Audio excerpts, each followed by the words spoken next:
Здравейте! Аз съм Анета Пълнова и днес ще си говорим за дифузерите. Тук при мен съм взела моя любим Ром дифузер на doTERRA, който това, което го отличава от всички останали, е, че работи с вградена батерия. Т.е. той може да работи самостоятелно, без да е включен в кабел. И днес ще си говорим за това как правилно да използвате вашите дифузери и какво трябва да знаете.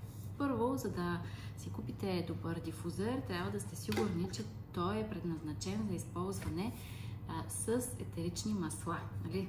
Аз съм ароматерапевт, за това си говорим как да имплементираме етеричните масла в ежедневието, така че да бъдем по-здрави, по-щастливи и да имаме един инструмент, който лесно да може да използваме, когато имаме такива здравословни препятствия.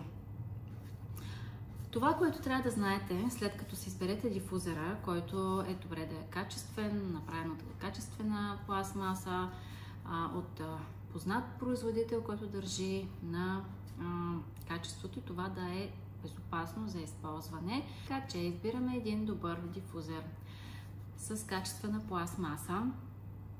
И след това, важно да знаете, да изберете той да бъде ултразвуков. Ултразвуковото модулче е това нещо, като което е на дъното на дифузера и прилича на паричка. Има ли вашия дифузер такова нещо? Това е неговия ултразвуков модул. Важно нещо е, когато наливаме вода в дифузера, да не изливаме от страната на този въздухотвор. От него нашия дифузер всмуква въздух, който съответно излиза през отворчето за пара. Важно е да знаете, че ултразвуковите дифузери не нагряват водата, защото по време на нагряване терапевтичните свойства на етеричните масла изчезват, така че ние не искаме водата да е топла. Ултразвуковия модул чрез вибрация кара тази вода да се изпари. Така че тук не влияем температурно и затова ви казвам, че е добре да има ултразвуков модул. Значи казахме, когато изливаме водата, наляли сме вода и по някаква причина искаме да си сложим ново етерично масло, да сменим аромата, не трябва да излизаме водата през отвора, нито през мястото, където са бутончетата. Всичко това правим за безопасно, за да си запазим живота на дифузера по-дълго, да не увредим неговата електроника. Важно да знаете, че всеки дифузер има ограничение на водата. Този тук е до ограничението на вътрешната линия. Наливаме си водата, добавяме си етеричното масло и затваряме и включваме да работи. Това, което е главна моя цел днес, освен да ви кажа основните неща, за които трябва да внимавате, е да ви науча как да си поддържате правилно хигиената на вашия дифузер. И така, как да поддържате чистотата на вашия дифузер? Най-лесно се прави с спирт. Във всеки дом има чист спирт. И това е най-лесният и елементарен начин, по който може да го правите. Защо трябва да се почистваме дифузера? Тъй като във водна среда знаете, че много често това е перфектната среда за образуване на плесен, на бактерийки, на неприятели и когато дълго време тази вода остане вътре в дифузера, една и съща, е възможно в нея да се завъдят неприятели. Затова от хигиена гледна точка и за здравето и живота на вашия дифузер и вашия също е добре да го почиствате всяка седмица. Поне веднъж седмично. Аз съм си избрала ден понеделник, когато седмицата започва. И това е денят, в който си почиствам дифузерите в офиса и в къщи. Става много лесно и отнема буквално няколко секунди.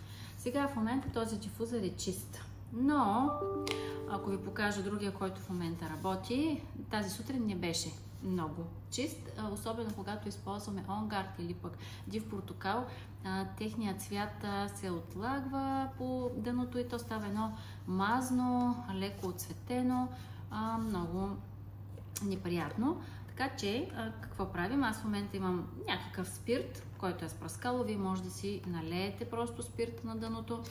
Слагаме си спирт и си взимаме кухненско руло и внимателно минаваме страната и дъното на дифузера, като го забърсваме много внимателно по този начин. Важно е да обърнем внимание на ултразвуковото модулче на дъното. В къщи аз използвам и клечка за уши, за да може лесно да мина без да натискам по всичките уличета, които са на ултразвуковото модулче на дъното. Подсушаваме си го, избърсваме си го добре с спирта и дифузера вече ни е чист. Добре е да не забравяме, че дъното, нали, капака също трябва да се почиства по същия начин с спирт.